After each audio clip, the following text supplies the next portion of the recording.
Olá, meus queridos amigos, meus irmãos, Shalom, forte abraço para todos vocês, sejam todos muito bem-vindos. Estamos aí para mais um vídeo, um ótimo dia para todos. Que o Eterno abençoe esse dia de Shabat, dia de sábado, né? Que todos tenham paz, alegria, saúde em seus lares, né? E que o Eterno conforte o nosso coração com toda essa doença, essas agitações que está tendo aí no mundo e principalmente no nosso país, no nosso Brasil. Que o Eterno nos dê consolo e força, isso é importante. E, é claro, devemos aproveitar todo esse tempo e estudarmos cada vez mais a Escritura, porque quanto mais estudamos, mais nos aprofundamos no conhecimento do Criador. E isso é importante, é a coisa mais importante para todo ser humano. Conhecer o nosso Criador, conhecer a fundo os desejos, a vontade do Eterno para toda a humanidade. Por quê? Todo desejo do Eterno para toda a humanidade se realizará. Então, esse desejo dele é para a tua vida. Ele deseja que você tenha saúde, que você tenha vida, que você tenha paz, que tenha força, segurança, alegria e salvação. Creia, confia e vá com certeza, não tenha dúvida. Aquele que duvida, ele não tem fé. Não pode titubear na fé. Para agradar ao Criador, é necessário que ao se aproximar dele, você tenha fé, creia que ele existe e que ele realmente responde toda oração. Certo? Deus não gosta daquele que fica se diminuindo, mas Deus também não gosta daquele que se autoexalta, né? Que se diz o bambambam, que é arrogante, né? Esses também Deus não gosta. Deus gosta da pessoa que seja simples, humilde. Quando Moisés foi recolhido, Josué não sabia o que fazer. Não sabia o que fazer. Mas Deus mandou que ele fizesse o quê? Andasse no caminho do equilíbrio. Anda no livro da lei, na Torá. Não te desvia nem para a direita e nem para a esquerda. Faça exatamente o que eu estou dizendo. O que significa isso? Porque vem muita gente dar os seus entendimentos da Escritura. E como diz, vou pegar até aqui para vocês verem, né? Um dos textos está no livro de Provérbios, capítulo 3, verso 5. O Senhor fala: confia no Senhor de todo o teu coração e não te apoies no teu próprio entendimento. É bom estudarmos, é bom confiarmos, né? Nos aprofundar no estudo, isso é ótimo, mas temos que ter sempre em mente que o nosso Criador, ele é o único que é pleno em conhecimento, nós somos aprendizes. E por mais que você saiba, sempre vai ser pequenininha, né? Um conhecimento muito pequeno, muito ínfimo diante do eterno Criador. Porque ele é pleno em sabedoria, ele é perfeito, não é? Então, nós começamos a nossa grande lição com humildade. E você tem que estar sempre pronto a expandir, crescer. Deus quer que nós evoluamos mais no sentido espiritual. E muita gente maldosamente pega isso e fala: olha, você tem que fazer isso aqui para você ficar rico, você tem que ter carros, iates, isso aqui. Nossa busca aqui não é pelo bem material. O bem material é consequência de nosso trabalho, estudo e preparo. Tudo isso temos que ter em mente. Não podemos esquecer nunca disso. Nossa luta aqui não é contra a carne e o sangue, não. Certo? É contra as hostes da maldade nas regiões celestiais. É contra as forças espirituais negativas que tentam nos derrubar, matar, destruir. Ok? Então nós temos que estar sempre firmados no nosso Criador e adquirindo conhecimento, nós estaremos nos preparando para não perecermos, porque a Escritura fala: o meu povo perece por falta de conhecimento. Eu quero ler aqui um pequeno trecho de um estudo muito bom de um rabino e, sabe, impressiona como é verdade tudo isso aqui. Um homem, ele acorda pela manhã E aí ele decide ir pescar. Uma vida normal. Vai ao cais, senta, pega uma vara de pescar e joga a linha na água. Não muito longe, outro pescador parece estar ali conseguindo fisgar muitos e muitos peixes, os quais ele mede com uma régua e depois ele joga alguns fora. Então aí, depois de medi-los, ele joga fora. O rapaz ficou intrigado, esse homem ficou intrigado. Por que ele faz isso? Após observar por algum tempo o comportamento desse segundo pescador, o primeiro pescador se aproxima dele e faz uma pergunta. O que está acontecendo? Por que você está jogando alguns peixes de volta e guardando outros? O que você está querendo com isso? O segundo pescador responde para ele: eu tenho uma panela de 30 centímetros em minha casa. Eu só fico com os peixes que medem menos de 30 centímetros. Os peixes maiores, que não cabem na minha panela, eu jogo fora. Ok? Que lição nós podemos tirar de tudo isso aqui? Uma coisa simples, mas traz uma lição enorme, gigantesca. Primeira coisa, você tem que procurar expandir a sua panela. Porque muitas pessoas, quando eles chegam um certo conhecimento, ele fala, não, que eu já sei tudo. Eu já defrontei com pessoas assim. Que não adianta você conversar, tentar estudar, não, está tudo errado, o certo é só isso aqui. Mas o conhecimento escriturístico, ele é infinitamente gigantesco. Vou dar um exemplo. No judaísmo se mostra que um entendimento, na verdade, um texto da escritura, ele tem cerca de 70 entendimentos. Quando você adquirir o conhecimento desses 70 entendimentos, para cada entendimento você terá mais 70 entendimentos. Isso é para dar um exemplo da infinita sabedoria divina. Não existe limite. O único que chegou ao limite é o próprio Criador. Só ele é o limite que é impossível do homem atingir. Então, passa a ser até arrogante a pessoa que diz, não, eu já sei tudo, não preciso mais nada. Esse aqui é o certo.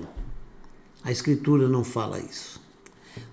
Da mesma maneira que o segundo pescador, nós limitamos a nós mesmos, sem nos dar conta disso. Nós limitamos o nosso conhecimento, não expandimos, e Deus quer que nós cheguemos ao pleno conhecimento da verdade e à salvação. Ok?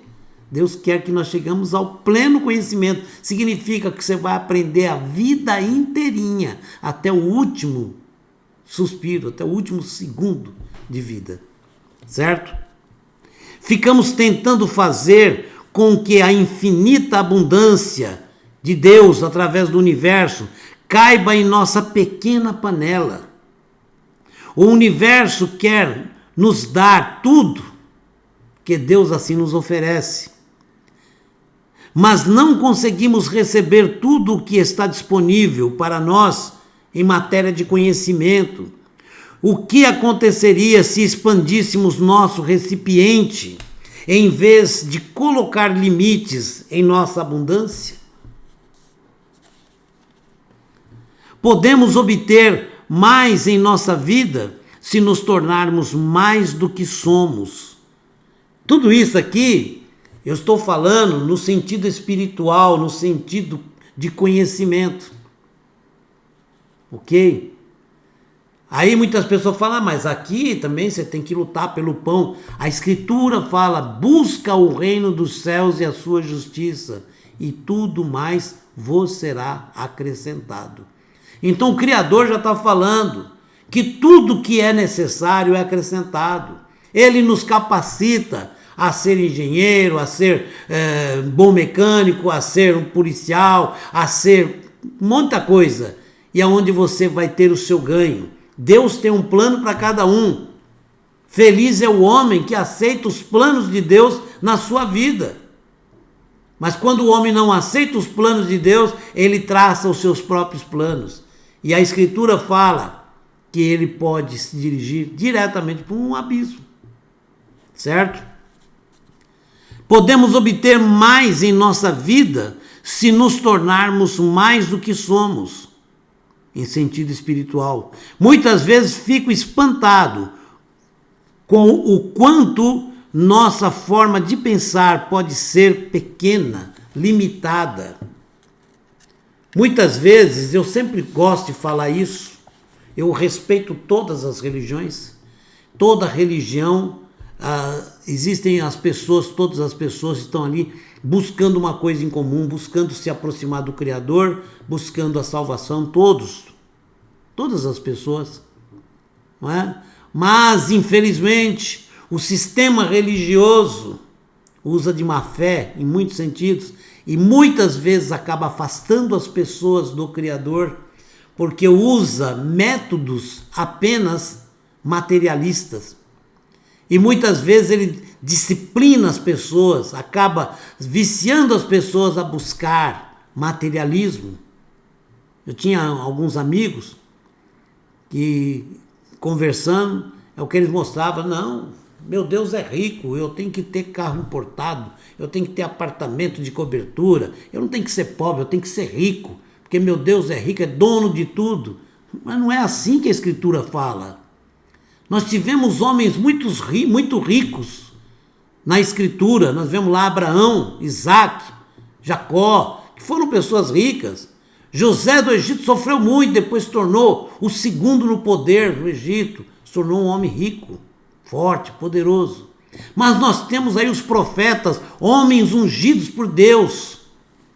E nós vemos profetas que passavam situações tristes, dormiam ao relento. O caso do profeta Eliarro, Navi, que é Elias, o profeta, né? O profeta Eliarro chegou à casa de uma viúva e falou para ela: faz pão para mim. Ele estava com fome. E a mulher falou: só tem um bocadinho de farinha e um pouquinho de óleo, que é para poder fazer pão para mim, meu filho, e depois nós vamos o quê? Esperar a morte. E ele falou: então vai lá, faz primeiro para mim. E depois não vai faltar nem farinha, nem azeite, não vai faltar nada para você. E assim se cumpriu. Mas era um homem simples, humilde. Como é que fica o argumento, então, do evangelho da prosperidade? Quantos homens sofreram? O próprio Jesus, no Novo Testamento, mostra isso. Ele era uma pessoa simples. Ele não era uma pessoa abastada, rica. Era uma pessoa simples. Os apóstolos, os discípulos eram pessoas simples. Ok? Então nós não temos que ter aqui uma corrida pelo ouro, não. Nós temos que ter aqui uma corrida pelo sucesso, o sucesso espiritual, o sucesso na presença do Criador. E a nossa vida então vai ser recompensada com a eternidade, a salvação. Porque a maior riqueza que nós podemos alcançar aqui, é aqui que se alcança, durante essa vida, é a salvação. Não existe riqueza maior. Você viver eternamente com o nosso Criador no mundo vindouro. Que coisa maravilhosa! Quantos bilionários passaram pela terra e deixaram toda a riqueza aí? Quantos reis poderosos, orgulhosos, passaram e deixaram todo o orgulho, todo o poder para trás? Quantos cantores famosos, arrogantes, que não ligavam para a plebe, né? Passaram. Hoje são apenas lembranças, deixaram fortunas para trás de todo o seu legado, mas ele se foi. Assim é, tanto o rico como o pobre, tanto o famoso como o que está oculto, né? Todos vão chegar ao ponto final. E como vamos chegar? Esse é o detalhe. Eu vou estar na presença do meu Criador ou não? Essa é a grande diferença. A Escritura nos fala o quê? Entrai pela porta estreita, porque largo e espaçoso o caminho que leva à perdição. Apertado, difícil de andar, o caminho que leva à salvação. Está dizendo, é um caminho que muitas vezes, na maioria das vezes, traz dificuldade, traz aperto, traz muita luta, mas é o caminho da vitória, porque não tem abismo no final, só a eternidade. Pense nisso, leve essa palavra para outras pessoas, para que as pessoas entendam que o nosso Deus não está interessado em advogados, engenheiros, em médicos, em cantores famosos, em empresários. Ele está interessado em corações, em almas. Ele está interessado em vidas.